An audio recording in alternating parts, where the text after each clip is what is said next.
Folks, I want to show you what I did to get this thing started last night when I was in a pinch.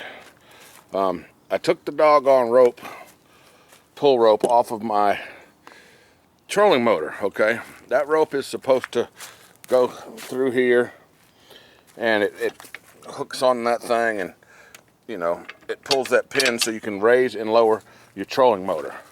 Okay, when battery failed on me, when I ran my battery down running my trolling motor, and I was unable to start my engine. So I took that rope off and I tied a knot in the end. And on the top of my motor here is what looks like a little bowl.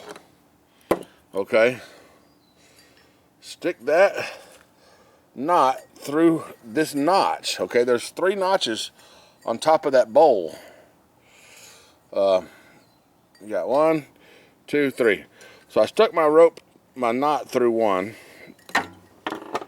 and I wound the rope around that like so.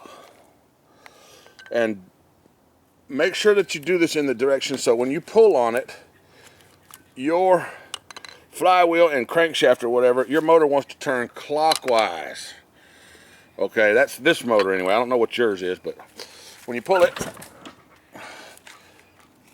that's what it does. It turns the motor just like the starter would if you were to have a battery. And you know, anyway, that's how I got it started, and I'm going to get an extra one of these to keep in the boat for a backup in case this ever happens again. I'll put this one back on the trolling motor, and that's something that you can do if your motor is built like this. Go get you a pull string and keep it in your boat as a safety. That way you can still start your boat if you get into an emergency situation where you have a battery that's failed. Thanks for watching. Folks, here's a little update I did not expect. As I'm out here messing with the motor, my starter starts sounding funny. Well, I noticed that, see, the starter comes up here like this. I noticed down here, the whole housing on the starter is coming off of the rest of the starter. So immediately, I went unconnected, unhooked the battery, immediately. Okay, now I'm gonna start taking this shit apart, and I gotta get that starter out of there and see what the hell's going on. And either replace it or put the bolts back in it that came loose or something. Something ain't right, but I'm gonna fix it. This video is just to document where everything was. This ground, this wire right here. Get a wider view, buddy. This wire here and this wire that comes out of here grounds right there.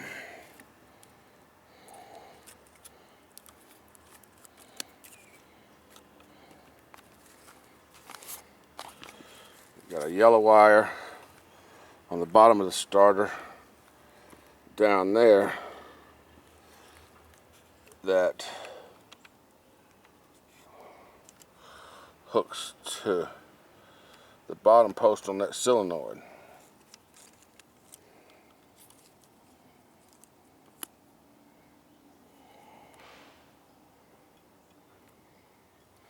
Red. I don't know if I gotta take all this top stuff off the top or not.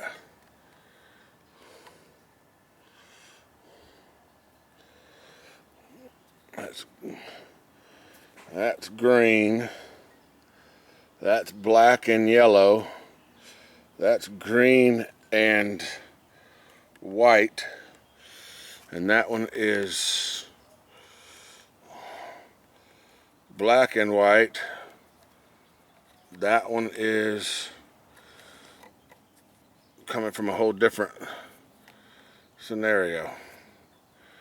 And it doesn't look too damn good, if you ask me.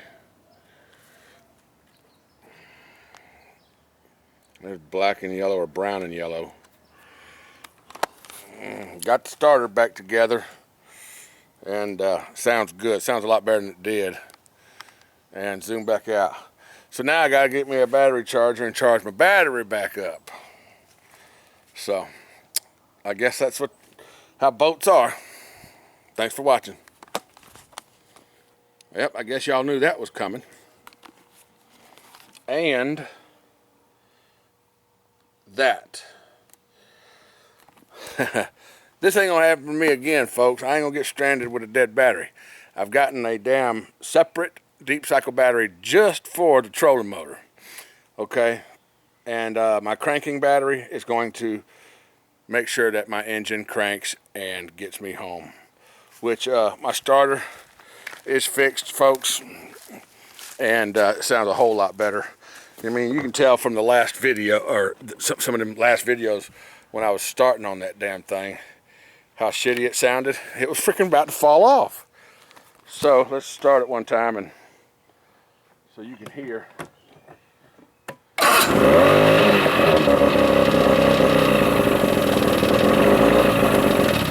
mean, it starts right up. Before, it was barely even engaging correctly in the teeth. That it was just.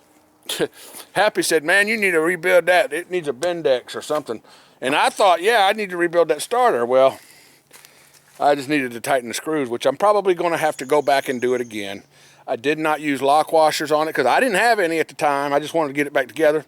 And I'm going to put some damn Loctite on those screws also, those bolts also, that holds that starter together. And this anchor line, y'all see that anchor line? That stuff right there would be perfect. I got plenty of it.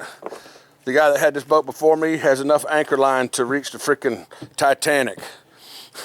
Ain't nothing that deep around here, so I'm gonna cut some of that off, and I'm gonna use that as backup for the motor in case the starter ever goes out or the battery dies or something like that. So, that being said, that's the end of this video, finally.